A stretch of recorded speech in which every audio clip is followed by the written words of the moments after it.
For the past 10 years, Peter Kimani, a robbery inmate at the Nairobi remand home, has been living with the HIV virus after finding out his status in 2000. Kwa sababu siku hiyo nilikuja nikapimwa HIV na sikuwa ninapata mapato ya kutosha.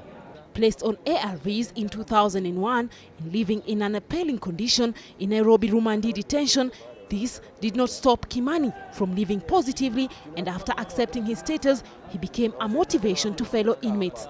Na wengine hawajuagi kama wana virusi kwa sababu wengine wao wametoka raia. Unaona, wakati wanajulikanaga pale ndivyo sasa mtu anajipatanga ana virusi. Kimani later embarked on a program to counsel inmates living behind bars on how to live positively. Na tukienda Kenyatta, kila mtu akienda pale anahakikisanga ametoka na unga yake yenye ina vitamini zote na mineral zote zenye zinafaidisha mtu yule ako na HIV. Kimani's situation forms part of undefined number or is replica of HIV-positive inmates or Rumandees yet to openly attest to their status in a number of Kenyan prisons across the country. That's why an initiative set up by the Prisons Department of the AIDS Control Unit pitched tents in a considerable number of prisons as a prelude to mark the World AIDS Day celebrated on 1st December. At the Nairobi Remand Prison, the allocation was open to 600 members of staff and 2,800 inmates mobilized to be part of the venture while involving members from the nearby community. Unataka kufanya nini? Unataka kujua nini?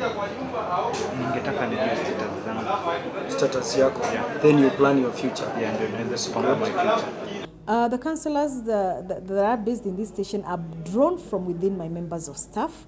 They are uniformed officers working with the prisoners as well as working with the members of staff. We tell you, members of staff, surely they should just know their status along with their members of their families. Counseling and testing is a major cause of the program. Ukiwa negative, I would rather keep my negativity. Nikae na hiyo that position, nikae in that position forever and ever. Na ukipatikana na uwe positive. Just in case niko positive, then kuna haja ikwishe na mimi. Nisiongeze, nisieneze. And filling out of unique data forms as stipulated by the prison guidelines in order to capture the prison community for analysis as they fight the stigma and the spread of the HIV virus. We have dedicated all the mobilization, most of the mobilization I would say, to the prisoners.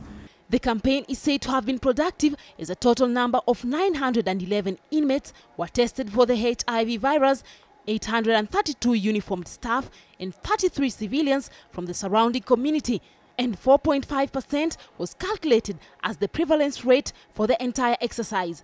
Of most of the things that would encourage people contacting HIV in prison. This is one of the blocks designated as L3 that equally serves as a clinic ward. There are 62 inmates for admission. Out of these, 37 are HIV positive, as the rest have physical challenges such as fractured or amputated limbs. And some, like Andrew Kisiebe, who is co-infected with TB, but luckily undergoing treatment by medical personnel at the prison and Kenyatta National Hospital. Kwanza nilianza kupimwa hapa. Wakaona waoni sawasawa, wakanituma Kenyatta. Sasa ndio nikatoka huko. Unfortunately, testing of HIV for inmates is not undertaken in Kenyan prisons due to the nature of the sentences that do not allow such an exercise to be conducted. If somebody is brought here to serve a sentence of 7 months, surely there will be no time. There will be very little time for them to undergo those kinds of tests. Wakikuja jela, hawa watu wasife moyo. Unamwambia vile ulikaa jela, vile ulitibiwa na madaktari, vile askari wale ulikuta pale vile wali kuweka mpaka wewe ukatobo. Sufficient and double portion nutrition for the inmates living with the virus is prepared in hygienic condition as stipulated by the ministry, and the government after better facilities were equipped for the prison kitchen. Tunawapatia chef mboga, viazi, iko supu, iko nyama, tunapatia additional ili isaidie maisha yao.